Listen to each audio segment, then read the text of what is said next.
नमस्कार, आप देख रहे हैं हमारा राजस्थान बुलेटिन और मैं हूं आपके साथ नीलकमल सिहाग। पहले रुक करते हैं हेडलाइंस की ओर। सियासी सुलह के बाद सीएम गहलोत ने दी सीख, ट्वीट कर कहा भूलो माफ करो और आगे बढ़ो।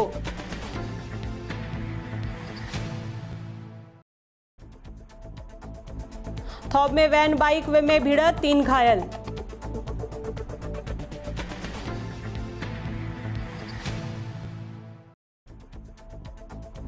मोबाइल ओपीडी शिविर में 52 लोगों की जांच कर चिकित्सा सेवाएं दी गई।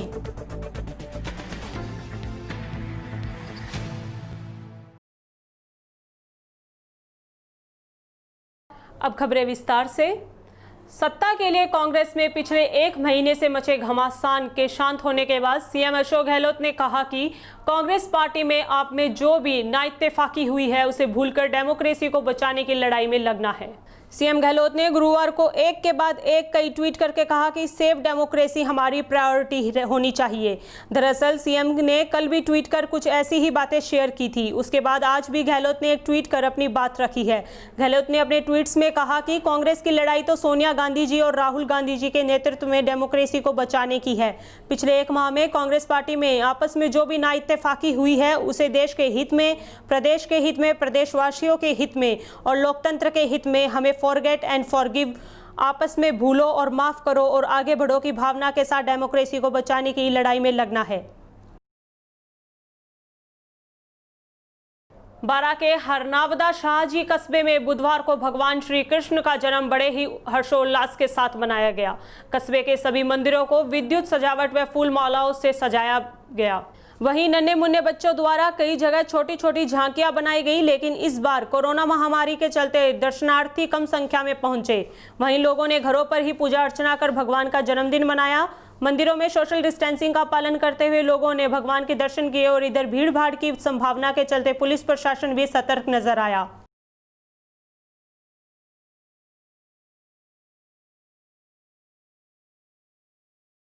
स्वतंत्रता सेनानी स्वर्गीय माणिक्यलाल वर्मा की सुपुत्री एवं महिला आश्रम संस्थान की निवर्तमान उपाध्यक्षा श्रीमती सत्यवती माथुर के आकस्मिक निधन हो जाने से महिला आश्रम संस्थान प्रांगण में स्थित मूर्ति स्थल पर आज संस्था पदाधिकारियों और स्टाफ सदस्यों द्वारा उनके चित्र के सक्षम पुष्पांजलि अर्पित कर श्रद्धांजलि दी गई एवं शांति पाठ भी किया गया। इस अवसर पर संस्था के कोषाध्यक्ष प्रमोद तिवारी, मधु जाजू, महिला आश्रम बीएड कॉलेज के प्राचार्य अनिमा पुरोहित, एसडीएम कॉलेज के प्राचार्य कीर्ति सिंह, बीपीएड कॉलेज के प्राचार्य चंद्रकांता त्रिपाठी, एमबीए कॉलेज के प्राचार्य कविता पारिक, महिला आश्रम उच्च माध्यमिक विद्यालय की प्रधानाचार्य आशा जैमन, पब्लिक स्कूल की प्रधानाचार्य ज्योति शर्मा, इंटरनेशनल स्कूल की कोऑर्डिनेटर दीपा पेशवानी, जगदीश सोमानी, गोपाल शर्मा आदि सहित स्टाफ सदस्य उपस्थित थे।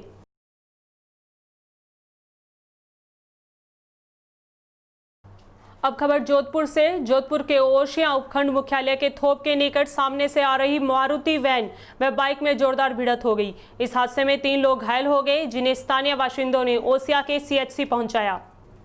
जानकारी के अनुसार खेतासर गांव निवासी चूनाराम गवारिया उम्र 45 वर्ष अपने ससुराल आसोब से बाइक पर सवार होकर खेतासर गांव की तरफ आ रहे थे।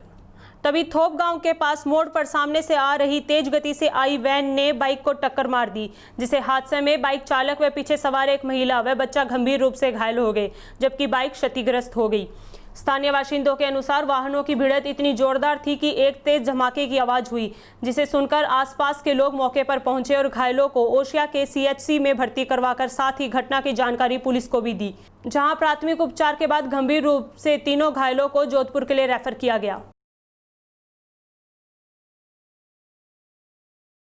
बाड़मेर जिले के मंडली थाना क्षेत्र के बागावास गांव में 7 अगस्त की रात को अपने कलयुगी मामा के द्वारा दुष्कर्म का शिकार होकर जान गंवाने वाली बच्ची के परिजनों से मिलने बच्ची के पैतृक निवास जोधपुर जिले के झवर थाना क्षेत्र के बंबोर गांव पहुंची राजस्थान राज्य बाल अधिकार संरक्षण आयोग की अध्यक्ष संगीता बेनीवाल। बच्चे के परिजनों व ग्रामीणों से मामले की ली जानकारी, परिजनों को संबल प्रदान करते हुए दोषियों पर कड़ी कानूनी कार्रवाई करवाते हुए बच्ची की आत्मा को शांति हेतु परिजनों को न्याय दिलाने का दिया भरोसा। इस दौरान उन्होंने डीपीके न्यूज के जोधपुर संभाग प्रभारी प्रेम पूनिया के साथ इस मुद्दे पर अपने विचार साझा किए। आइए सुनते हैं क्या कहा राज्य बाल अधिकार संरक्षण आयोग की अध्यक्ष संगीता बेनीवाल ने।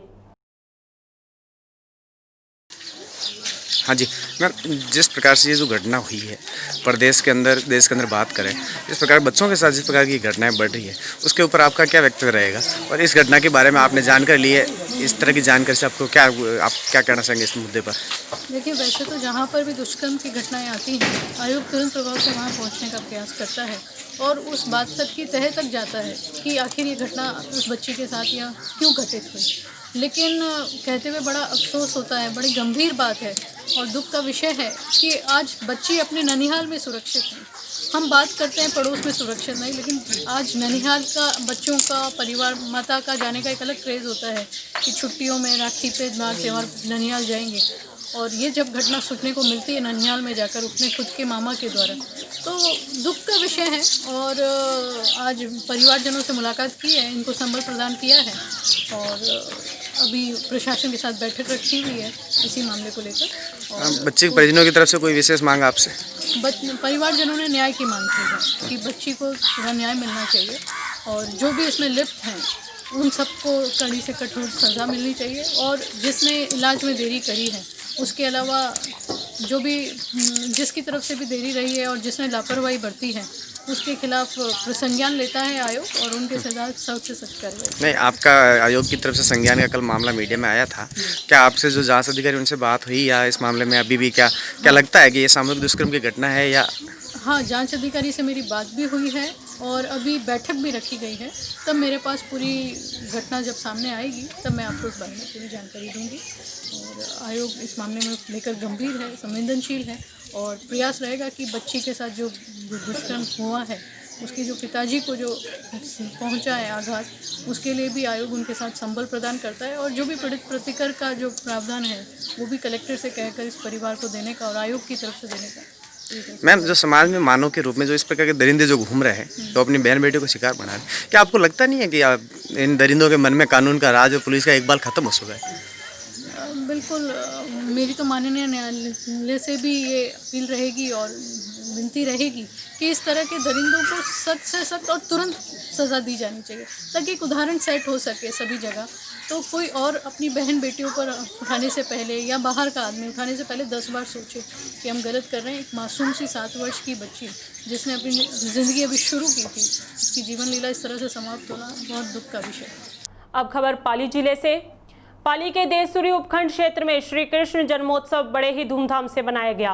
क्षेत्र की पानोता ग्राम पंचायत के बड़लिया गांव में नवयुवक मित्र मंडल और ग्रामीणों में बड़े ही हर्षोल्लास के साथ मनाया गया कृष्ण जन्मोत्सव। युवाओं ने दिखाया जोश, फोड़ी मटकी और कृष्ण जन्माष्टमी के अवसर पर ग्रामीणों ने भजन कीर्तन के साथ किया नाच गाना व बड़े धूमधाम से मनाया गया कृष्ण जन्मोत्सव।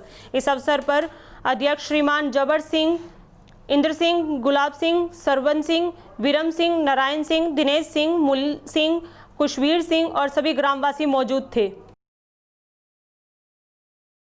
जोधपुर के ओशिया में गोपाल गौशाला के बेटवासिया वाले परिसर में पौधारोपण का कार्यक्रम उपखंड अधिकारी रतनलाल रैगर ने नारियल का पौधा लगाकर शुभारंभ किया।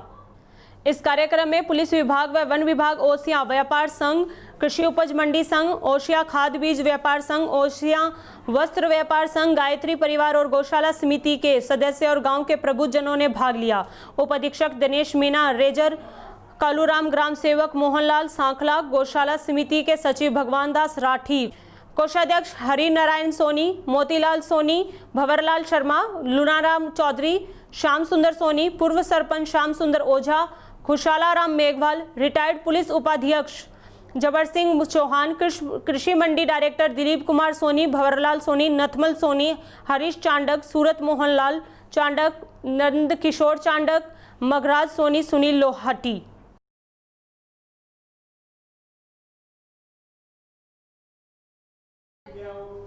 जोधपुर के बिराई में भगवान कृष्ण के प्रकट उत्सव को बड़े धूमधाम से और हर्षोल्लास के साथ मनाया गया। घर घर, ढानी ढानी, मंदिर मंदिर भगवान कृष्ण के जयकारे के उत्सव की गूंज सुनाई दे रही थी।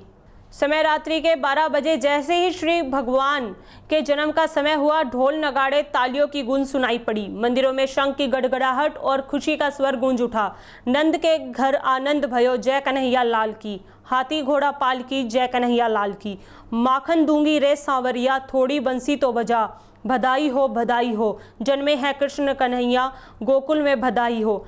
जैसे विभिन्न भजनों से भगवान कृष्ण के जन्म की उत्सव को भी मनाया गया। ढानियों और मंदिरों के आगे मटकी उत्सव जैसी रस्में भी पूरी की गई, जिसमें बच्चे कृष्ण के रूप में सज धज कर दही, दूध और माखन की मटकी को फोड़कर हर्षोल्लास से मनाया है। जालोर के मौदरान सहित आसपास के ग्रामीण इलाकों में कृष्ण जन्माष्टमी को लेकर कई स्थानों पर कृष्ण जन्माष्टमी मनाने को लेकर लोगों में उत्साह एकदम फीका नजर आया। पहली बार ऐसा देखने को मिल रहा है कि कई स्थानों पर कोरोना वायरस के चलते कृष्ण जन्माष्टमी पर बड़े कार्यक्रम का आयोजन नहीं हो रहा। इस बार मौदरान रेलवे स्टेशन पर शिववाड़ी मंदिर परिसर में भगवान मंदिर एकदम सुनसान नजर आए। बाल बच्चों सहित महिलाओं ने वर्ष 2020 को कृष्ण जन्माष्टमी अपने घरों में ही बनाई। आपको बता दें कि इस बार कोरोना के प्रकोप के चलते किसी भी जगह कृष्ण जन्माष्टमी पर बड़े कार्यक्रम का आयोजन नहीं हुआ है। कस्बे के कई स्थानों पर होने वाले कृष्ण जन्माष्टमी के उपलक्ष्य पर कार्यक्रम को लेकर कार्यक्रम हुए भी, लेकिन कई कोरोना को लेकर कई स्थान पर कृष्ण जन्माष्टमी का पर्व फीका नजर आया। जालोर के भीनमाल निकटवर्ती तवाव गांव में श्री कृष्ण जन्मोत्सव मनाया गया, जिसमें गोलुआ के लोगों ने गोगाजी चौक पर कृष्ण की मूर्ति लगाकर आयोजित किया तथा झांकियों का आयोजन किया गया और अलग अलग मोहल्ले से झांकियां सजाई गई और ढोल नगाड़ों के साथ शोभा यात्रा का आयोजन किया गया, जिसमें शोभा यात्रा में चौराहा होते हुए आपेश्वर मंदिर पहुंचे, वहां पर प्रसाद का वितरण किया गया। इस दौरान हीरालाल प्रजापत, यूसुफ खान, चिराग, रिपोर्टर यूनुस खान, महिपाल सिंह, चीकू सिंह, साहिल खान, विक्रम कुमार प्रजावत खान, दशरथ सिंह, महेंद्र कुमार, कल्पेश कुमार, मोनू आदि लोग मौजूद रहे।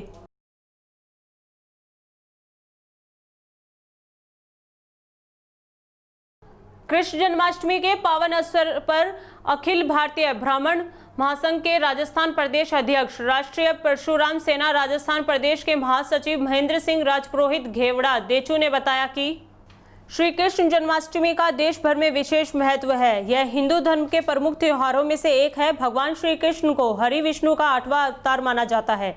देश के सभी राज्यों में यह इस त्योहार को अलग अलग तरीकों से मनाया जाता है। साथ ही राजपुरोहित ने बताया कि श्री कृष्ण जन्माष्टमी का त्योहार बुधवार को धूमधाम से मनाया गया। दिन भर श्रद्धालुओं ने व्रत रखकर भजन कीर्तन किया। रात 12 बजते ही घंटा घड़ियालों के साथ बधाइयां बजनी शुरू हो गई। श्रद्धालुओं ने गोले व पटाखे दागे और आरती की। महिलाओं ने गोकुल में बजत है भदैया, नंद के घर जन्मे कन्हैया सहित अन्य सोहर गीत गाए।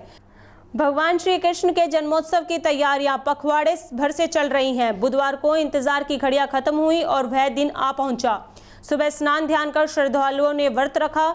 दिन भर भजन कीर्तन करते हुए लोगों ने श्री कृष्ण जी की आराधना की और जगह जगह झांकियां भी सजाई। इस शुभ अवसर पर श्रीमान जोर सिंह, लुनावास डूंगर, राम सिंह, भैरू सिंह, कंवर सिंह, कान सिंह, मुकेश सिंह, भगवान सिंह, सुरेंद्र जी, अनिल सिंह, श्री गणमान्य लोग मौजूद थे। लोगों में खुशी का माहौल रहा।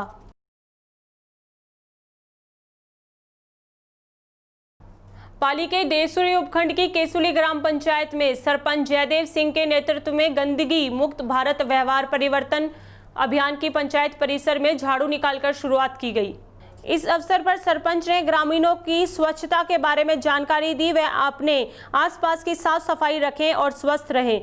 दौरान ग्राम विकास अधिकारी डूंगर सिंह, रोजगार सहायक दूधाराम, पंचायत सहायक खेताराम, शंकरलाल एवं उप सरपंच देवाराम, वार्ड पंच रूप सिंह, नारायण लाल, समाराम, नेहरू युवा केंद्र के हितेश सोनी सहित आमजन मौजूद रहे।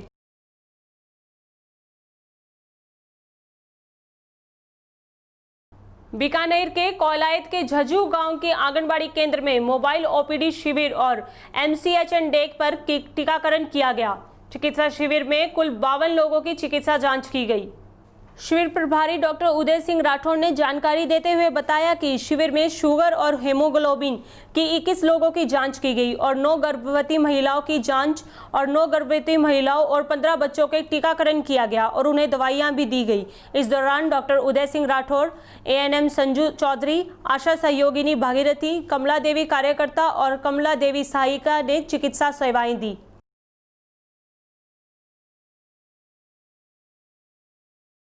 हमारा राजस्थान बुलेटिन में अभी के लिए बस इतना ही। देखते रहिए DPK न्यूज़। नमस्कार।